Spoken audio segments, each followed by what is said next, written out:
Hello guys, welcome. Hope you guys are doing okay and hope you guys are having a great week. For me, it is always a pleasure for me to be here and I'm always very happy when I'm before you guys. Canada dropped an information which I can call clarity to the information they previously dropped, because there were some aspects of the information they dropped the last time in January 22nd to be precise, but there were certain issues that weren't that clear, which has led to a lot of people reaching out to me asking me, Noxacomedy, how do we do this? Like, for instance, the issue of attestation letter. A lot of people have reached out to me asking me, Noxacomedy, how do we really get this attestation letter? Some others were asking, who qualify or who is eligible for this attestation letter? That is to say, is it that when you are going for your first degree, you have to get an attestation letter? Or is it for people who are going to Canada for their master's program? Or those going to study in Canada for their PhD? These were issues that raised a lot of questions. And I told you guys, for those who reached out to me, that Canada will come back, ROCC will come back to make clarity on those issues. And right now, they have made clarity in some of them, which is what I am here to share with you. So, if you are just coming across my channel for the very first time, my name is Noxacomedy, the man with the remedy.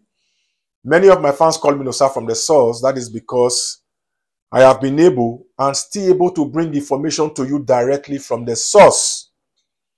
And right here, we keep it real. We don't sugarcoat anything.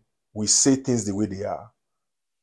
You understand? And also, please give this video a big like so that YouTube can recommend this video to other people who might be interested. And also, for my returning and existing subscribers, I say respect to you guys. And if you are just coming across my channel for the very first time, please do well to subscribe, because a lot is happening here. Right here, you get legit information for free.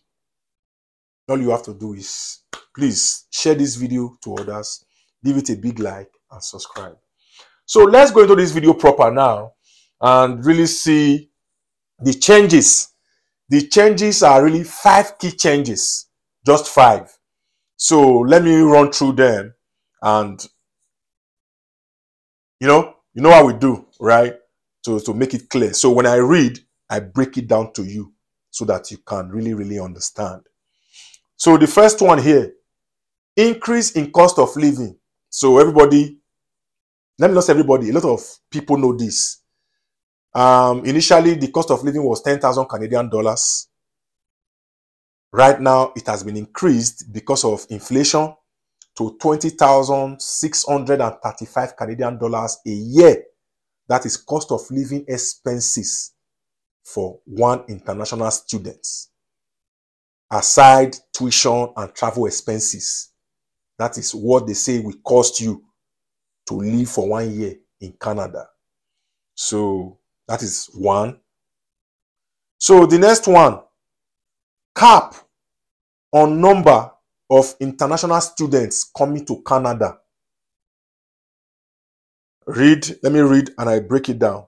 It is now widely known, but it is still important to reiterate that Canada has placed a cap on visas for international students, reducing the number of permits by about 35%.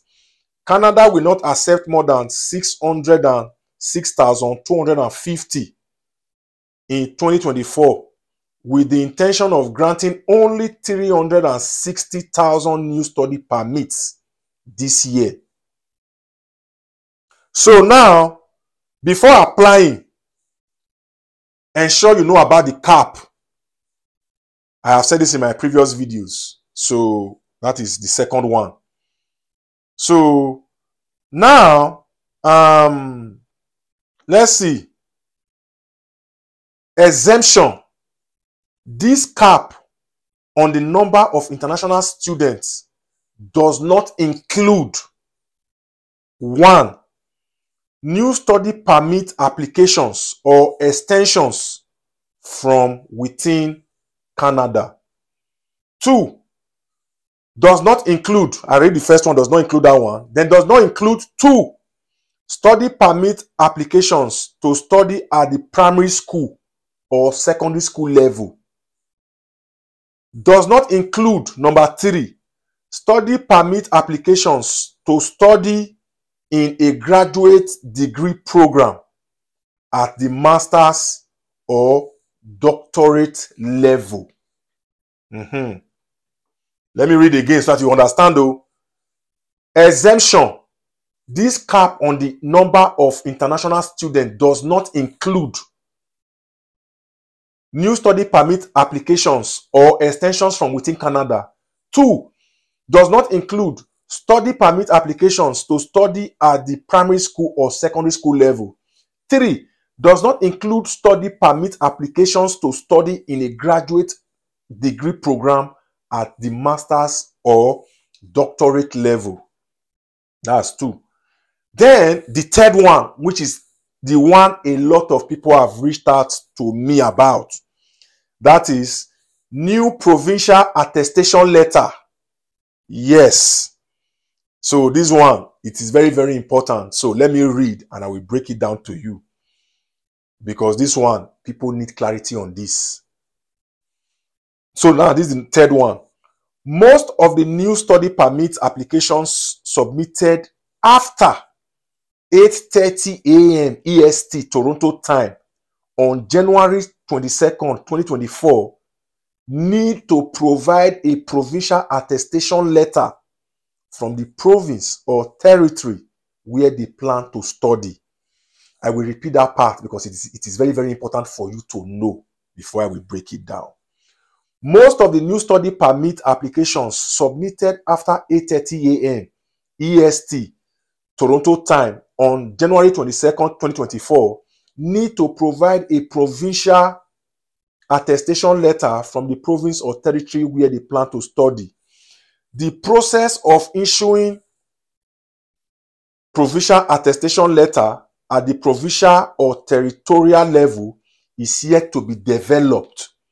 The federal government is expecting the provincial attestation letter process to be in place by March 31st. So now, what they have told us here, I will still go further. This third one is not complete. I just want to give a breakdown before I go further. Now, for those of you who submitted your applications before 8:30 a.m. EST Toronto time on the 22nd of January 2024, those of you who submitted your applications before this announcement was made, you are good. This doesn't concern you. But if you submitted your application after 8:30 a.m. Toronto time, that is EST, on the 22nd of January 2024, this attestation letter, it concerns you. So if you submitted before, it doesn't concern you. If you submitted after this 8:30 EST, it concerns you. But you will still have to wait. They will still tell us how far. The process will be in place by March 31st. So calm down. Now, who is exempted from provincial attestation letter? Now, let's see. Exemption.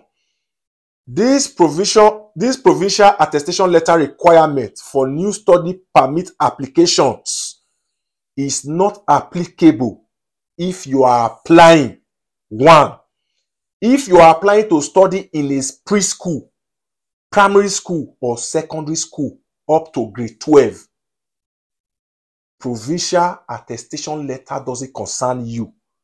You are preschool, primary school, or secondary school up to grade 12, attestation letter doesn't concern you. That's one. Then exemption 2. If you are applying to study in a master's degree or doctoral program, or for study permit extension from within Canada, attestation letter not concern you. Like we say in our pidgin parlance, it not concern you. That is, if you are applying to study in a master's degree or doctoral degree program, or for study permit extension from within Canada, attestation letter is not your business. You don't have business with this provincial attestation letter. So that's what it states. Then number 4, spousal open work permit eligibility change. In the coming weeks, open work permits will only be offered to spouses of international students pursuing master's and doctorate degrees. Spouses of international students at other levels of study, such as undergraduate and college programs, will no longer be eligible.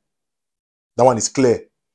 So what they are telling you here is that open work permits will only be offered to spouses of international students pursuing master's and doctorate degrees.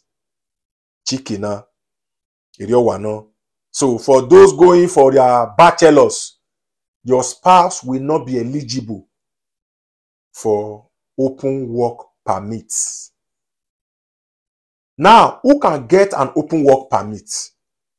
Let me read. I will break it down also. Eligibility is limited to the spouses and common law partners of students in graduates, that is masters and doctorate and professional degree granting programs only. Once these changes are in effect, spouses and common law partners of international students seeking to extend their existing work permits will continue to be eligible under this stream. Now, who will not be eligible? Let me read, I will break it down. Who will not be eligible for an open work permit? The spouses and common law partners of international students in other levels of study, including undergraduate and college programs, will no longer be eligible for an open work permit unless they already hold an open work permit under this stream. Change number 5. Changes to post-graduation work permit, PGWP eligibility. Please listen well. It is very, very important. Starting February 15, 2024, those who complete a master's degree program in fewer than 2 years and meet all other PGWP eligibility conditions will be eligible for a longer 3-year post-graduation work permit. That is to say, those who complete a master's degree program in fewer than 2 years and meet all other PGWP eligibility conditions will be eligible for longer 3-year post-graduation work permit. That is clear. The length of PGWPs for programs other than master's degree will remain consistent with the length of the study program up to a maximum of 3 years. Now, who qualifies for a longer postgraduate work permit? Because even if you are planning to apply now, you need to know all these things.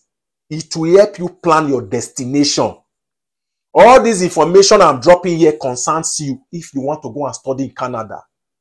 So don't be thinking, when I get there yet, when I get there, I will cross the bridge.